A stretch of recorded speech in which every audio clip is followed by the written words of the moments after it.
Australia, the world's largest island continent. In the far north of this huge country, mangrove-lined rivers snake through seemingly endless tidal salt flats after carving ancient tablelands. This is the Gulf of Carpentaria, one of the most remote regions on Earth and the most exciting large-scale physics laboratory in the world.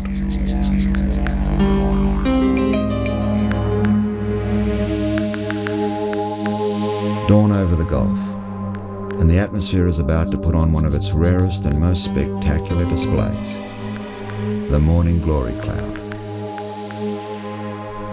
A shockwave in the atmosphere of immense proportions.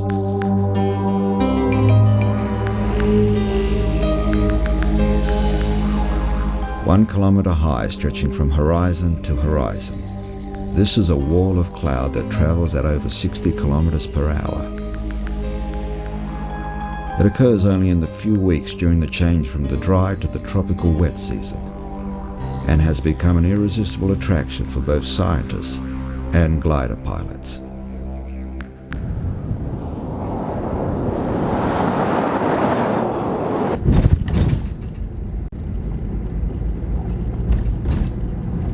Well, here we are. We've just crossed the Albert River and we're nearly in Burketown. 3,000 kilometres, 5 days of travelling through the dusty outback. So. Yeah, one broken back window, a little bit of damage to a few bits and pieces here and there, but the gliders are in good shape and that's the main thing.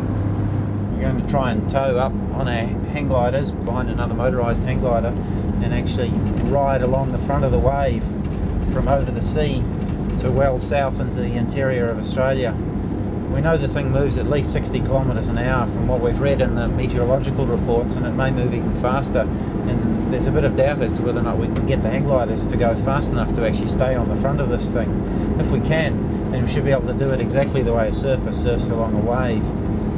If we don't, we'll end up over the back of the wave and in the sink or the turbulence, and we'll have to land in some of this savanna country that we've just been driving through, which is really dry and dusty at this time of year. There's almost nobody out there. For Conrad Lotan and our Giles, both doctors from New South Wales, arriving in Burketown is the culmination of 12 months planning and preparation to mount this expedition.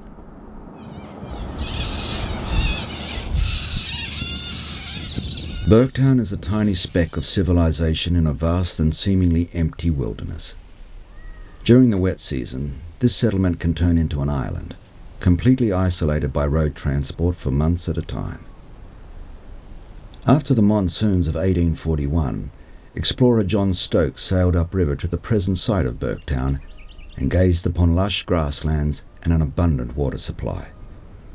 He described the Gulf to a world eager for discovery as the Plains of Promise. Later, an influx of hopeful pastoralists soon realized the sad truth of their new venture. Regular drought killed off the livestock, and plagues decimated the early settlers. Promise was soon replaced by disappointment.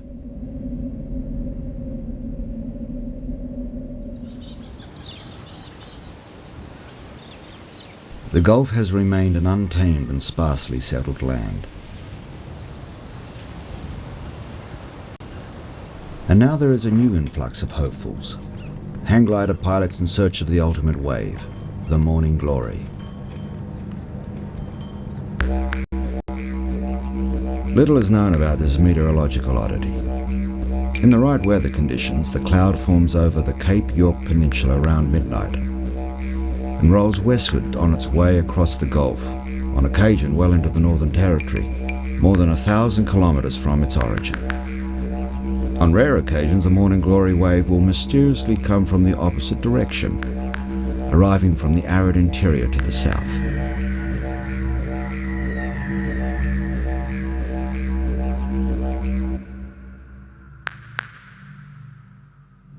The Gulf is so sparsely settled that even basic information on the morning glory has been scarce.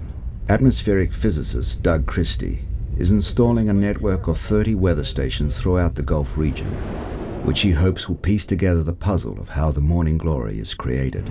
Most atmospheric disturbances on this scale have already been described and are now pretty well understood, but the morning glory is still not particularly well understood.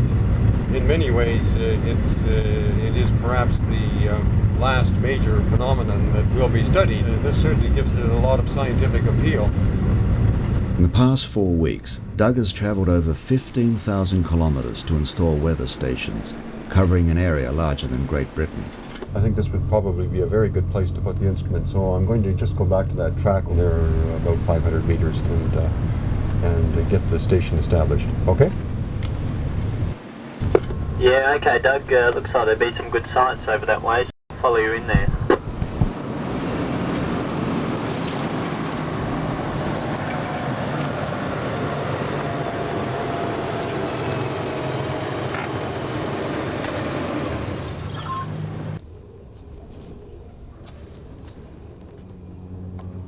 Also heading for Burketown, and driven by the same fascination to explore the morning glory, is Sydney pilot Russell White. His trip will be a very different one. 15 hours flying across the vast Australian desert country in his high-tech fiberglass motor glider. We'll be flying over some of the most remote parts of Australia. There's no water. The rivers are all dry this time of year, and the towns are 100 miles apart. It's really rough country, quite difficult navigation. On shorter trips they'd turn the motor off and ride the thermals. That's the beauty of a motor glider. You can, if you want to, turn the motor off and soar part of the way. But a trip like this is just too far. It's nearly 3,000 kilometres. It's a long, hard trip, so we motor the whole way.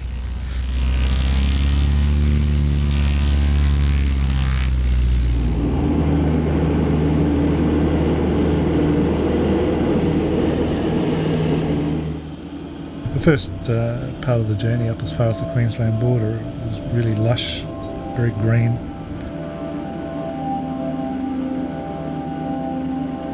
Once we're over the border we get into the real outback. Beautiful countryside, absolutely stunning.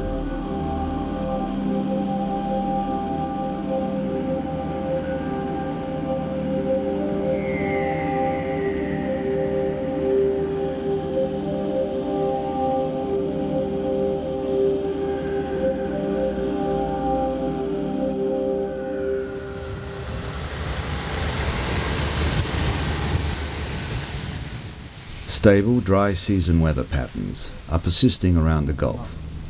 The wait is now on for the first signs of the approaching tropical wet season, which will trigger the cycle of morning glory waves. Since making camp in Burketown, the pilots have been flying their hang gliders from the dry tidal salt flats which surround the town. In this flat country, the hang gliders are towed up until they can release into rising currents of hot air called thermals.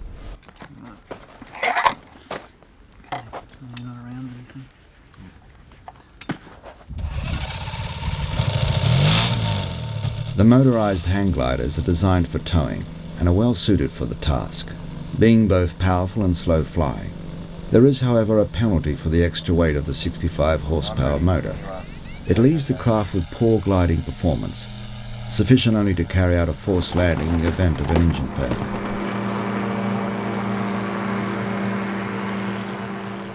The vast salt flats are the ideal launch place for the hang gliders. The takeoff area, only just above the present tidal levels, will in a few months be underwater as the Gulf coastline floods up to 40 kilometres inland during the highest tides of the wet season.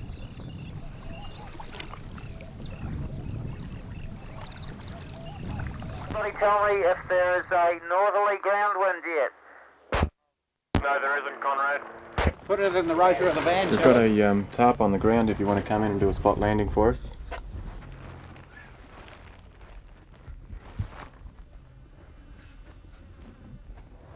Maybe a little bit too far back, do you reckon? Yeah. A little bit too far back, I think. Let's start running, Max. Nice final stretch.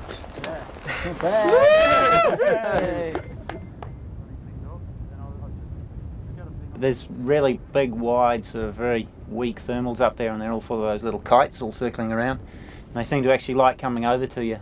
So you can't go to them to find a thermal, because wherever you are, they'll come to you, and they can stay up, whether you can or can't.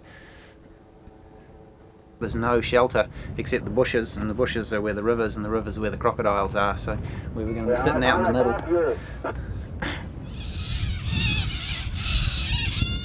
This remote corner of the planet has remained unchanged and virtually untouched by humans for millions of years.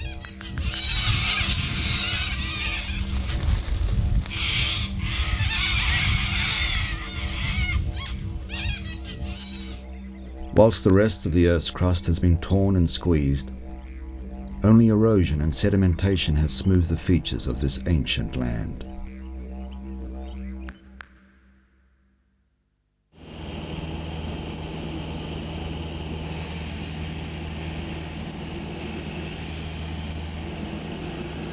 Stations Burketown, Motorglider Foxtrot November, turning final runway 03.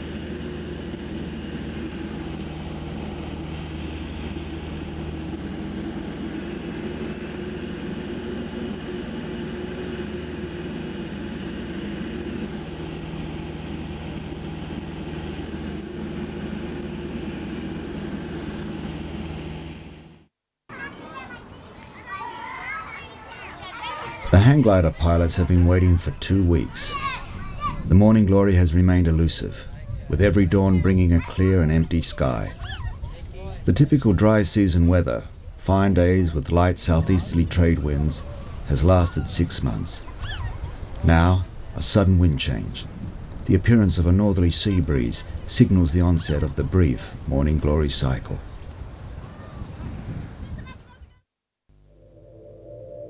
Flying the morning glory is an exciting but dangerous sport. The pilots fly along the leading edge of the cloud on the air forced upwards by the advancing wave.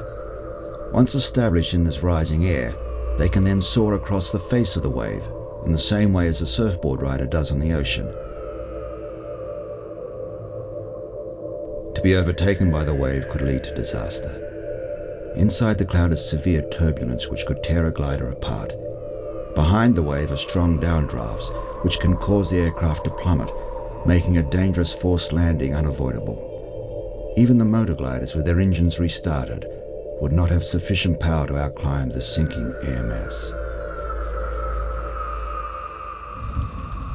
Air prop.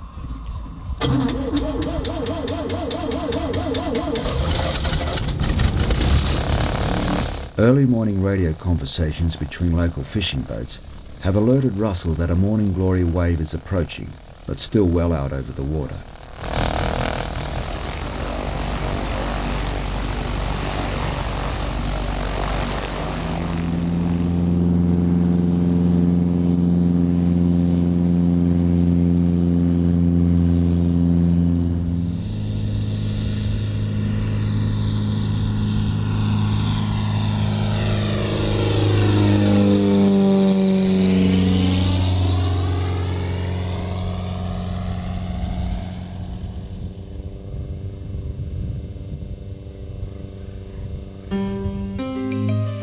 The conditions for flying the cloud are looking good for the first time this year.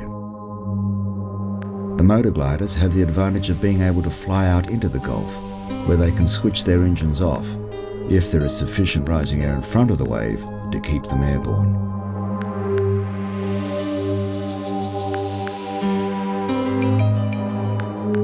The hang glider pilots will wait until the morning glory crosses the coastline near Burketown. Wait.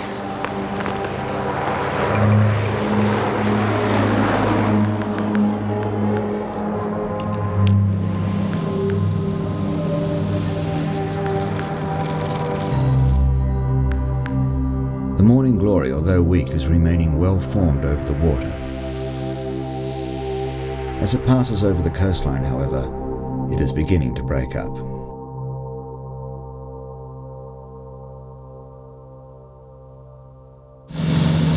Whilst the motor glider pilots can restart their engines to return to Burketown, Conrad has one chance only to pick up and ride the wave after he releases the tow rope.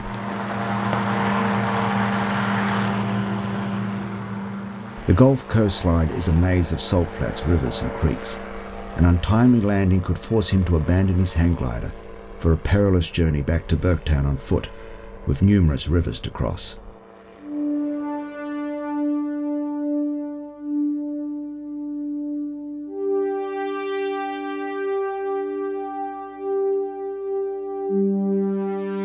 Matt, do you copy Conrad? Matt, do you copy Conrad? Yeah, copy. Are you towing there already? Yeah, well, I'm just about over the top of the glory now. It's not going to be possible to store it. What, is it broken up and gone, is it? There's another cloud line still out at the coast, but I've just basically been blown away from it now. It wasn't such a good day, unfortunately, but at least I've seen my first morning glory from above. Mark towed me up to around about 4,000 feet and actually towed from probably about 5 k's off the coast, towed almost right out to the coast. And I saw what was probably a weak glory coming in, but it was pretty confused and broken with a lot of areas of fog and just sort of ill-defined cloud. I actually released from the tow around about 4,000 feet, but I couldn't sort of get a clear definition on what the cloud was, unfortunately. And I did strike lift for a brief period and flew around in it, and then I lost it after that. And then it was just the big glide back to the landing. It was a fairly broken wave, base about 1,000 feet and the top about 2,000 feet. Very little lift associated with it, perhaps 1 or 2 knots, not a soarable wave, not well formed. We followed that down the coast, motored along towards Turret Point just to see if it was forming up, but there was nothing in it. It was exhausted by the time it got there. Yeah, I would wire it to a tree. It's possible here, isn't it? Fairly low. It's always possible to have a flood here. I'll get the wire. Doug's passion for studying the morning glory commenced when he noticed unexplained readings on highly sensitive microbarometers at the Australian National University's Tennant Creek seismic station.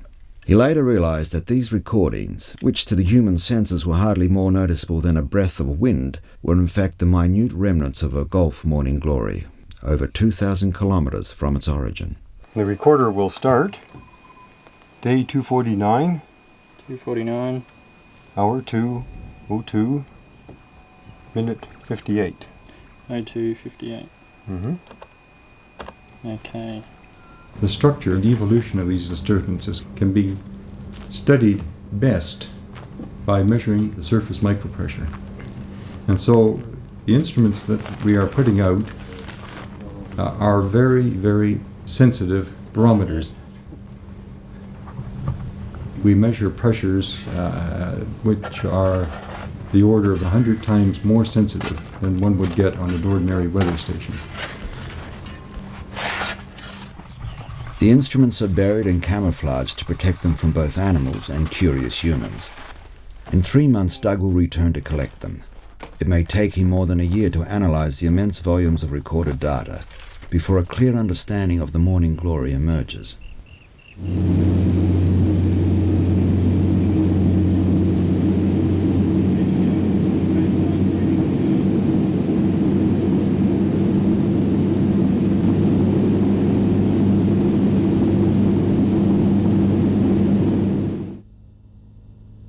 This is the last day for most of the hang glider pilots. In the past few days, morning glory clouds have approached the coastline only to break up in the sight of the pilots. Frustration is cutting the air. Already they have delayed their departure, and yet again the morning glory has failed to arrive. To spend all that time and quite a lot of money on a trip and just get absolutely not a skerrick, it's a bit disheartening, but they knew that it was on the cards that they just wouldn't get a thing. Luckily they had 2 that came quite close enough for them to go back and try again.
bit slow, isn't it?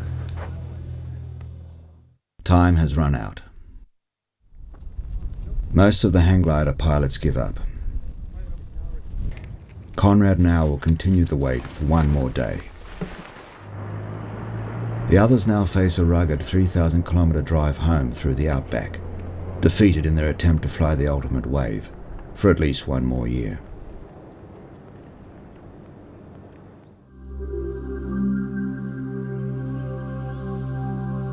The morning glory cloud is known in scientific terms as a solitary non-linear wave. These rare and normally invisible disturbances can occur unpredictably throughout the world and are now thought to be responsible for many previously unexplained aircraft accidents. What makes the Gulf region so unique is that there is sufficient moisture and stability in the lower atmosphere to form a visible cloud. The way these waves form remains largely a mystery. There are, however, theories to explain the waves that come from the northeast. Throughout the heat of the day, warm air over Cape York Peninsula rises, and the cooler sea breeze rushes in from the east and west. They collide over the Great Dividing Range, causing a shock wave, which is then pushed to the west by the prevailing easterly trade winds. The flat topography of the Gulf is ideal for the waves to travel vast distances. There is as yet no explanation as to what massive forces create the southerly morning glories and where in the remote arid interior they originate.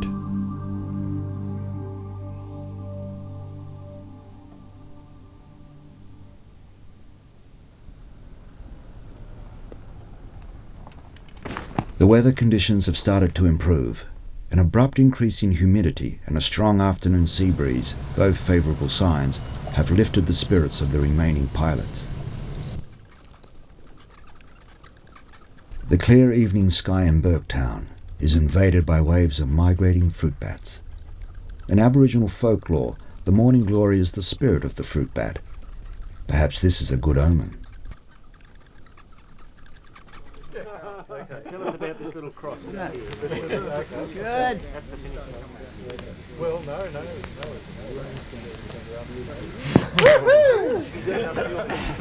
A couple that came to town here, was it last year? They stayed 2 weeks to make sure they could just see the morning glory. So they booked in, they stayed the full 2 weeks. They booked in another week. They booked in a fourth week. They said, we can't stay any longer. So they drove off. The next morning it came. Yeah. I believe it. It's happened to so many people. So Yvonne said, I took a picture and I mailed it to him. I told Russell some time ago that one Sunday morning on SBS, on the weather map, here was this big line of cloud. And it was almost on the length of Cape York Peninsula. And it was taken at 3 or 4 in the morning. It was an absolute whopper. And the way it looked as if it was going to go right up above Groote Island, maybe even as far as Nullumbai. I've got a satellite pic on my wall at work, and it shows one that goes from the Burketown, Normanton area, all the way up Whale past Gove and out into the Timor Sea. Yeah. That's just amazing. One wave. One wave, right. 1,500 kilometres long. Yeah. It almost certainly will be a strong one tomorrow. Yeah. Why? Why? Because the conditions are perfect. Oh, and we missed the weather. No, we didn't. It's on right now. Sorry.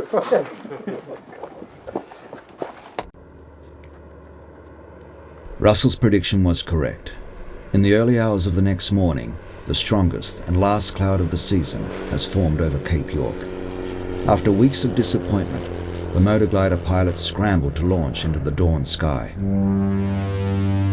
He turned back towards this enormous grey cloud. It was just towering over the top of me. I couldn't believe it. It was awesome. It was truly frightening. That was a magic moment, I tell you. It was just wonderful. It was the best gliding experience I've ever had.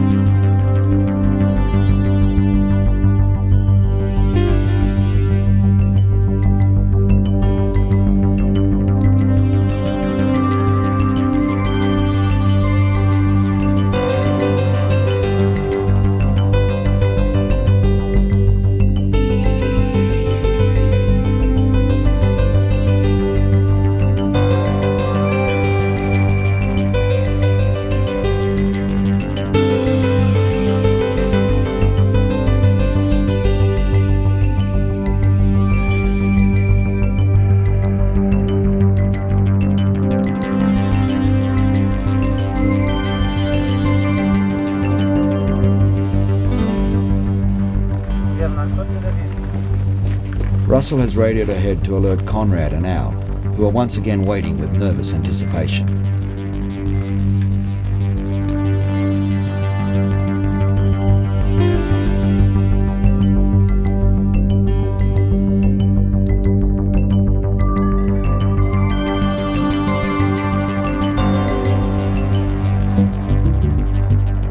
The morning glory is still strong as it approaches the hang gliders on the salt flats. The gamble of the extra day is paid off.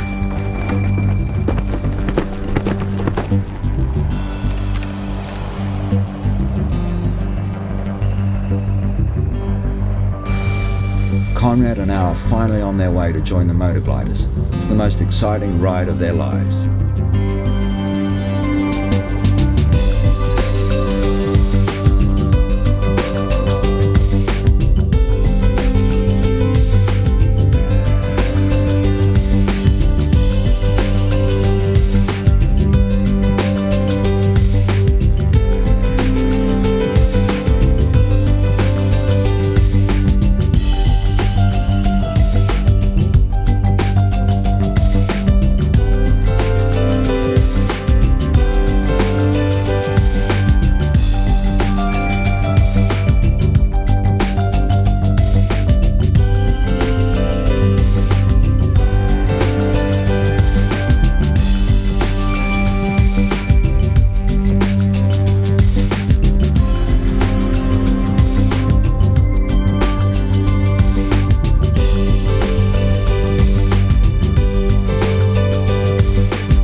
The unstable atmosphere of the approaching tropical wet season soon signals the end of the short-lived morning glory cycle.